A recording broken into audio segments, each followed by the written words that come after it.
அனைவருக்கும் வணக்கம் நண்பர்களே. இந்த பதிவில் என்ன பார்க்க போகிறோம்னா, ஆரோக்கியமான உடலை பெற விரும்பக்கூடியவங்க சூரிய வழிபாடை முறையாக செய்வது ரொம்பவே நல்லதுங்க. தினமும் முடியாதவங்க சூரிய பகவானுக்குரிய ஞாயிற்றுக்கிழமை நாளில் மட்டும் இந்த வழிபாடை செய்வது சிறப்பான பலன்களை கொடுக்குங்க. இந்த நாளில் சூரிய பகவானுக்குரிய சில மந்திரங்களை சொல்லி வழிபடுவதால் ரொம்பவே சீக்கிரமான பலன்களை பெற முடியும்னு சொல்லலாங்க. நோயிலிருந்து விடுபட உடல் ஆரோக்கியம் பெற சூரிய பகவானை நாம் ஞாயிற்றுக்கிழமை நாளில் எப்படி வழிபாடு செய்ய வேணும், என்ன மந்திரத்தை சொல்ல வேணும் என்பதை பற்றிய சுவாரஸ்யமான தகவல்களை தெரிஞ்சுக்கலாம்.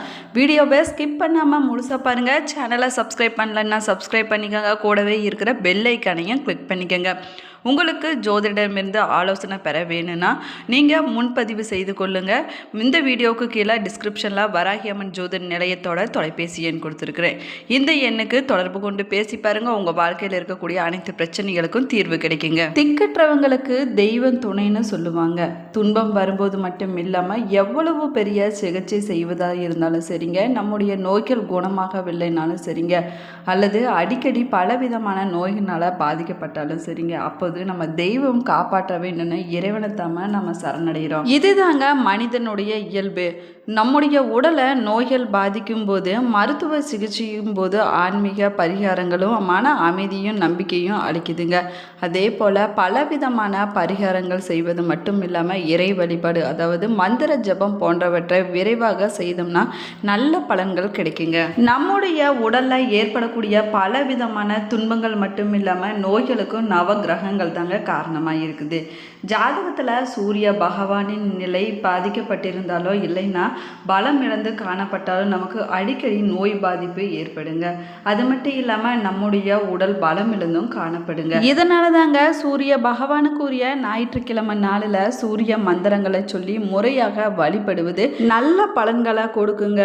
சூரிய பகவானுக்கு உரிய மந்திரமான ஆதித்ய ஹிருதயம் மந்திரத்தை ஞாயிற்றுக்கிழமை நாளில் இந்த மந்திரத்தை சொன்னோம்னா உடல் ஆரோக்கியம் பெறுங்க. அதே போல் சம்ஸ்கிருதத்தில் இதை சொல்ல முடியாதவங்க தமிழில் சூரிய பகவானுக்குரிய 27 மந்திரங்களை சொல்லி ஞாயிற்றுக்கிழமை நாளில் சூரிய பகவானை வழிபாடு செய்வது ரொம்பவே நல்லதுங்க. ஓம் சூர்யாய நம என்ற மந்திரம் செயலை தூண்டுபவனுக்கு வணக்கம் என்று அர்த்தமாகுமாங்க. சூரிய பகவான் 7 குதிரைகள் பூட்டிய ரதத்தில் வலம் வரக்கூடியவருங்க. சூரிய பகவானை போற்றக்கூடிய வகையில் கொண்டாடப்படும் விழா தாங்க ரத சப்தமியாகுங்க. முன்னோர்களுக்கு உரிய கிரகமாகவும் சூரிய பகவான் கருதப்படுவதால் சூரியனை சாட்சியாக வைத்தே முன்னோர்களுக்கு தர்ப்பணம் கொடுக்கப்படுதுங்க. சித்தார்த்தம் போன்றவைகள் கொடுக்கப்படுதுங்க. அதுதாங்க விதியும் கூட. அதே போல தர்ப்பணம் கொடுத்து முடித்த பிறகு சூரிய பகவானுக்கு நீர் படைத்து அவரை வழிபட்ட பிறகு தாங்க வீட்டில் தெய்வ வழிபாடு செய்யப்படுதுங்க. அதுதாங்க நீதியும் கூட. நவகிரகங்களின் தலைவனாக இருக்கக்கூடியவர் சூரிய பகவான் ஆவாருங்க. புராணங்கள் படி பார்த்தீங்கன்னா சனி பகவானின் தந்தையாகவும் சூரிய பகவான் சொல்லப்படுறாருங்க. ஆத்மாக்களுக்கு உரிய கிரகமாகவும் முன்னோர்களுக்குரிய கிரகமாகவும் இவரே சொல்லப்படுறாருங்க. அதனால தாங்க சூரிய வழிபாடு செய்யும்போது மக்களின் நீரை தானமாக அளித்து வணங்குவதை வழக்கமாகவே வச்சிருக்கிறாங்க. அதே போல் ஒருவருடைய ஜாதகத்தில் அந்தஸ்து, அதிகாரம், தலைமை, பதவி, பெயர், புகழ் ஆகியவற்றுக்கு காரணமாக இருக்கக்கூடியவர் சூரிய பகவான் தாங்க. அதே போல் சூரிய பகவான் பார்த்தீங்கன்னா சிவனின் வலது கண்ணாகவும் அஷ்டமூர்த்திகளில் ஒருவராகவும் கருதப்படுறாருங்க. சூரியனை சிவனின் அம்சமாகவும் மகாவிஷ்ணுவின் அம்சமாகவும் சொல்லலாங்க. அதனாலேயே சிவ சூரியன், சூரிய நாராயணன் என்ற திருப்பெயராலும் இவர் அழைக்கப்படுறாருங்க. சூரியனின் பயணத்தின் அடிப்படையிலேயே தமிழ் மாதங்கள் கணக்கிடப்படுதுங்க. சூரியனுடைய தெற்கில் பயணிக்கும் காலத்தை நம்ம தாட்சாயன காலம்னு சொல்லலாங்க. அதே போல சூரியனுடைய தேர் வடக்கில் பயணிக்கும் காலத்தை உத்தராயணிய காலம்னு சொல்லலாங்க. அதிகாரம், அரச பதவி, ஒளிமயமான வாழ்க்கை, ஆற்றல் மட்டும் இல்லாமல் உடல் ஆரோக்கியத்திற்கு காரணமாக இருக்கக்கூடியவர் சூரிய பகவான் ஆவாருங்க. உலக இயக்கத்திற்கு எப்படி சூரிய ஒளி முக்கியமோ அதே போல மனிதனின் வாழ்விற்கு சூரியனின் அருள் ரொம்பவே முக்கியமானதாக சொல்லலாங்க. சூரியனுடைய அருள் பெறுவதற்கு தினமும் நம்ம காலையில் சூரிய பகவானை தண்ணீர் படித்து வழிபடுவது ரொம்பவே நல்லதுங்க.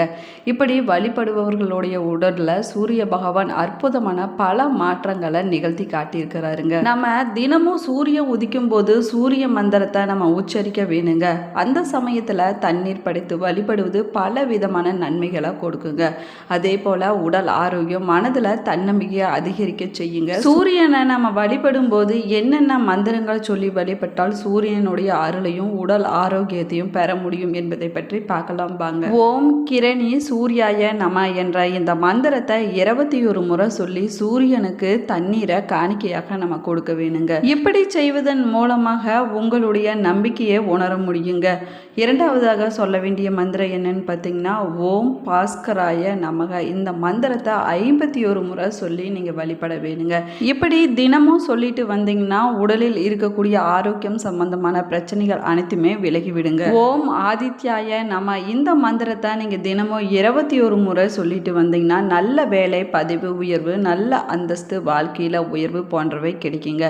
இந்த மந்திரத்தை மாணவர்கள் தினமும் 108 முறை சொல்லி வருவது அளவில்லாத நன்மைகளை கொடுக்குங்க. நம்ம எப்படி சூரிய பகவானை வணங்க வேணும்னு பார்த்தீங்கன்னா, முதல்ல விளக்கை ஏற்றி வைத்து அதை சூரியன் உதிக்கும் திசை நோக்கி வைக்க வேணுங்க. ஒரு சிறிய சொம்பில் தண்ணீரை எடுத்து சூரிய பகவானை நோக்கி வழிபட்டு கொண்டு அந்த அர்ச்சனை தட்டின் மீது தீர்த்தம் போல தெளிக்க வேணுங்க.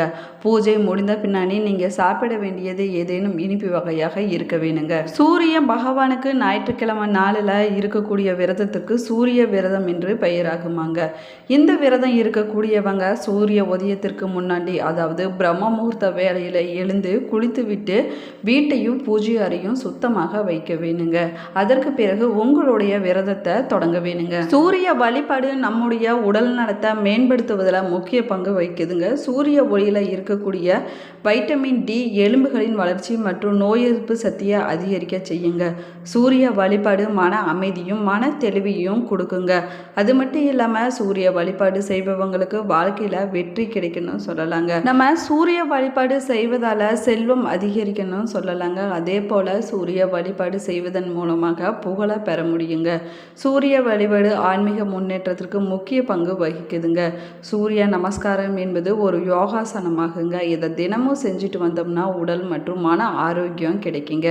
சூரிய மந்திரங்களை நம்ம உச்சரிப்பதன் மூலமாக சூரிய பகவானுடைய ஆசீர்வாதத்தை நம்ம முழுமையாக பெற முடியுங்க. சூரிய வழிபாட்டை ஆவணி மாதத்தில் செய்வது ரொம்பவே சிறப்பான பலன்களை கொடுக்குங்க. சூரியன் தொடர்பான மந்திரங்கள், ஸ்தோத்திரங்கள் மற்றும் ஸ்லோகங்கள் போன்றவற்றை நீங்கள் உச்சரிப்பதன் மூலமாக சூரிய பகவானுடைய அருளை நம்ம முழுமையாக பெற முடியுங்க. அது மட்டும் இல்லாமல் சூரிய வழிபாடு செய்பவங்களுக்கு வாழ்க்கையில் நிச்சயமாக ஒரு நல்ல முன்னேற்றம் கிடைக்குங்க. நம்ம சூரிய வழிபாட்டை தொடர்ந்து செஞ்சுட்டு வருவதால் நம்முடைய வாழ்க்கையில் இருக்கக்கூடிய அனைத்து விதமான துன்பங்களும் விலகிவிடுங்க, இன்பங்கள் கிடைக்கணும்னு சொல்லலாங்க. சூரியனுடைய அருளை பெறுவதற்கு துளசி பூஜை செய்வது ரொம்பவே நல்லதுங்க. துளசி செடிக்கு தண்ணீர் ஊற்றுவது ரொம்பவே நல்லதுங்க. அதே போல் நம்ம எப்பொழுதுமே வெளியில் போயிட்டு வீட்டுக்கு வரும்போது காலணிகளை கலற்றி வைக்கும்போது உங்களுடைய கால்களை தண்ணீரால் சுத்தமாக கழுவிக்கொள்ள வேணுங்க.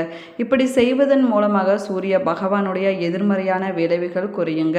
அது மட்டும் இல்லாமல் உப்பு மற்றும் அரிசி உணவுகளை நீங்கள் எந்த அளவுக்கு குறைத்து கொள்கிறீர்களோ அந்த அளவுக்கு சூரியனுடைய வலிமை பெற்றிருக்குன்னு சொல்லலாங்க. அதே போல் சூரியனுடைய அருளை பெற பித்தளை இல்லைன்னா வெண்கல தொட்டியில் தண்ணீரை நிரப்பி வைத்து கொள்ள வேணுங்க. அதற்கு பிறகு வீட்டு வாசலில் அதன் மீது சிவப்பு நிற பூக்களை மிதக்க விட வேணுங்க. செந்நிற பூக்கள் சூரியனுக்கு மிகவும் உகர்ந்ததாகுங்க. இப்படி சூரியனுக்கு எதிராக நம்ம வீட்டில் செய்து வச்சோம்னா நம்மளை சுற்றி நல்ல அதிர்வலைகள் உண்டாகுங்க. பெரிய பெரிய வணிக வளங்கள், வியாபார ஸ்தலங்களை இதே போல செய்து வைத்திருப்பதை நம்ம பார்த்துருப்போங்க. அதே போல பெயர், புகழ், செல்வாக்கு அதிகரிக்க நம்ம தினமும் சூரிய நமஸ்காரம் செய்துட்டு வர வேணுங்க. சூரிய நமஸ்காரம் செய்ய முடியாதவங்க காலையில் எழுந்து குளித்து முடித்த பிறகு சூரியனுக்கு தண்ணீரை சமர்ப்பணம் கொடுக்க வேணுங்க. நீங்கள் எழுந்ததும் முதல்ல தண்ணீரை கூட குடிக்காமல் குளித்து விட்டு வர வேணுங்க. அதற்கு பிறகு முதல்ல தண்ணீரை சூரியனுக்கு கிழக்கு நோக்கி நின்று சூரியனை பார்த்தபடி கையில் பித்தளை இல்லைன்னா செம்பு பாத்திரத்தில் இருக்கக்கூடிய தண்ணீரை பூமியில் விழும்படி செய்ய வேணுங்க. இப்படி செய்வதால் தண்ணீரை சூரியனுக்கு சமர்ப்பணம் செய்வதற்கு அர்த்தமாகுமாங்க. அதற்கு பிறகு நீங்கள் தண்ணீரை குடித்து விட்டு இந்த பிரார்த்தனையை நீங்கள் நிறைவு செய்து கொள்ளலாங்க. சக்தி வாய்ந்த இந்த எளிய பரிகாரத்தை நீங்கள் தினமுமே செஞ்சுட்டு வந்தீங்கன்னா நிச்சயமாக உங்களுக்கு பேரும் புகழும் உண்டாகுங்க. உங்கள் உடல் ஆரோக்கியத்தில் ஒரு நல்ல நல்ல மாற்றம் உண்டாகுங்க. தினமும் முடியாதவங்க சூரியனுக்கு உகந்த ஞாயிற்றுக்கிழமை நாளில் மட்டுமாவது இந்த பரிகாரத்தை செஞ்சு பாருங்க. இந்த பதிவு உங்களுக்கு பயனுள்ள தகவல்களை கொடுத்துருக்குன்னு நினைக்கிறேன். இந்த பதிவு உங்களுக்கு பிடிச்சிருந்தால் லைக் பண்ணுங்கள், ஷேர் பண்ணுங்கள், கமெண்ட் பண்ணுங்கள். இன்னும் சேனலை சப்ஸ்கிரைப் பண்ணாமல் இருந்தீங்கன்னா சப்ஸ்கிரைப் பண்ணிக்கோங்க. கூடவே இருக்கிற பெல் ஐக்கானையும் கிளிக் பண்ணிக்கோங்க. Thank you friends. மேலும் நீங்கள் எந்த மாவட்டத்திலேருந்து பார்க்குறீங்க என்பதை மறக்காமல் கமெண்ட் பாக்ஸில் கமெண்ட் பண்ணுங்கள். Thank you friends. மேலும் நீங்கள் ஞாயிற்றுக்கிழமை நாளில் சூரிய வழிபாட்டை கடைப்பிடிச்சிட்டு வந்தீங்கன்னா மறக்காமல் கமெண்ட் பாக்ஸில் உங்களுடைய கருத்துக்களை பதிவிடுங்க. தேங்க்யூ.